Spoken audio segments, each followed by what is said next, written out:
তা উপরে লাউ ঝুলবে, নিচেই মিষ্টি কুমড়া, কারণ মিষ্টি কুমড়া হচ্ছে মাটির সাথে মিশে থাকে, বিশেষ করে এদের মাচা লাগে না। কাঠ ও কংক্রিট দিয়ে উঁচু করে তৈরি করা হয়েছে 22টি বেড। তাতে লাগানো হয়েছে 22 ধরনের সবজি সহ নানা রকমের ফলদ গাছ। বলছি যশোর সদর উপজেলার হামিদপুরের বাসিন্দা কৃষিবিদ ইবাদ আলীর ছাদ বাগানের কথা। তিনি নিজের ছাদে শেকড় প্রযুক্তি উদ্ভাবন করে সফলভাবে সবজি চাষ করছেন, যা দিয়ে তিনি পরিবারের চাহিদা মেটানোর পাশাপাশি বাজারেও বিক্রি করছেন। এই প্রযুক্তিতে মাত্র 4 ইঞ্চি মাটি ব্যবহার করেছি, কিন্তু পাশে দিয়েছি, একই পরিমাণ মাটি পাশে দিয়েছি। দেওয়ার পরে ড্রামেটিক ফলন পেয়েছি। দেখুন প্রচুর পরিমাণে ফলন হয়।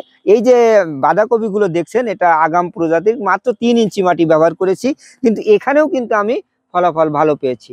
লাউ আছে, কুমড়া আছে, ঝিঙ্গা, চিচিঙ্গা, সকল ধরনের সবজির উপর পরীক্ষা চালাইছি, সেখানেও আমি ফলাফল ভালো পেয়েছি। এখানে মাচা সিস্টেমে করেছি। তা এই প্রযুক্তিতে পানিতেও মাচা করা যায়, কারণ পার স্কোয়ার ফিট যে ওজন সেটা অনেক কমে যায়। শেকড় প্রযুক্তিতে মূল ধারণা হলো গাছের শেকড়ের গঠন অনুযায়ী মাটি, পানি, বায়ু ও সার সরবরাহ করা। প্রতি বর্গফুট মাটির মাত্রা ঠিক রাখলে খরচ কমে, কিন্তু উৎপাদন দ্বিগুণ হয়। সবজির জন্য 4 ইঞ্চি, ফলের চারা রোপণের জন্য 10 ইঞ্চি মাটি প্রয়োজন। আমাদের সবার ধারণা ছিল যে পেয়ারা গাছের জন্য মনে হয় অনেক মাটি লাগে, ড্রাম মাটি লাগে। আমি ঠিক 2 বছর আগে আমি 4 ইঞ্চি মাটিতে 2টো পেয়ারা গাছ লাগিয়েছিলাম। তা এই 2টো পেয়ারা গাছে প্রায় 200 মতো পেয়ারা আমি তুলেছি, এবং এখনো প্রচুর আছে। কিন্তু মাটির স্তর মাত্র 4 ইঞ্চি, এখান থেকে মাত্র 4 ইঞ্চি দিয়ে কিন্তু কখনো পড়ে যায় না, উঠা যায় গাছের পড়ে না। তা এভাবেই চাষ করা যায়। প্রমাণ করেছি যে আসলে মাটির গভীরতা মেন না, পাশে মেন। হ্যাঁ, আপনারা যদি পাশে দেন তাহলে ফল ভালোই হবে, বিশেষ করে ফল ফুল সবই হবে। সরকারি চাকরিজীবী কৃষিবিদ ইবাদ আলী ফুড ইঞ্জিনিয়ারিংয়ে স্নাতকোত্তর ডিগ্রি অর্জন করেন। চাকরির ব্যস্ততার মধ্যেও তিনি শেকড় প্রযুক্তি নামে নতুন কৃষি দর্শন গড়ে তুলেছেন। সম্প্রতি এ প্রযুক্তি নিয়ে তিনি একটি বই লিখেছেন, যাতে আগ্রহীরা সহজেই ছাদ কৃষি শিখতে পারেন। শিকড় প্রযুক্তিটা হচ্ছে শিকড়ের গঠন এবং বিন্যাস অনুযায়ী মাটি, পানি এবং খাবারের পরিমিত ব্যবহারের নামই হচ্ছে শিকড় প্রযুক্তি। বাংলাদেশ সহ সারা বিশ্বে খাদ্য স্বয়ংসম্পূর্ণ হবে এবং পতিত জমিগুলো চাষের আওতায় আসবে। সকল ছাদ পুষ্টির কারখানা হিসেবে গড়ে তুলবে।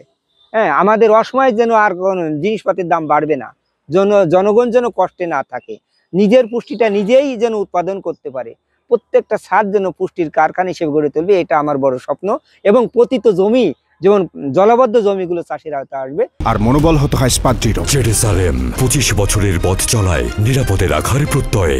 শেকড় পদ্ধতিতে বাণিজ্যিকভাবেও ছাদ বাগান করা সম্ভব। এতে পরিবারের সবজির চাহিদা মেটানোর পাশাপাশি আর্থিকভাবে লাভবান হওয়া সম্ভব বলে জানান ইবাদ আলীর স্ত্রী পাপিয়া সুলতানা। নিজের পরিবারের তো সবজির অভাব হচ্ছে না, আমরা অন্যকে দিই, বাড়তিগুলো বিক্রি করে ফেলি। আপনারাও চাইলে আপনাদের ছাদে ছাদ বাগান করতে পারেন। শুধু সবজি নয়, আপনারা বনজ ফলজ গাছ লাগাতে পারেন। এদিকে ইবাদ আলীর শেকড় প্রযুক্তি সারা দেশে ছড়িয়ে দিয়ে নিরাপদ ও পুষ্টিকর সবজি উৎপাদনের সম্ভাবনার কথা বলেন যশোর কৃষি সম্প্রসারণ অধিদপ্তরের উপপরিচালক ডক্টর মোশাররফ হোসেন।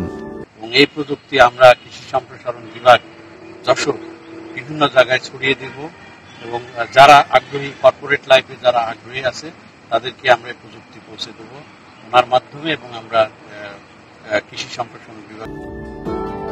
ইবাদ আলীর শেকড় প্রযুক্তি শুধু একটি উদ্ভাবন নয়, এটি সীমিত জায়গায় স্বল্প খরচে অধিক ফলন উৎপাদনের সম্ভাবনার নতুন আশার আলো। Desk report, Dhaka post.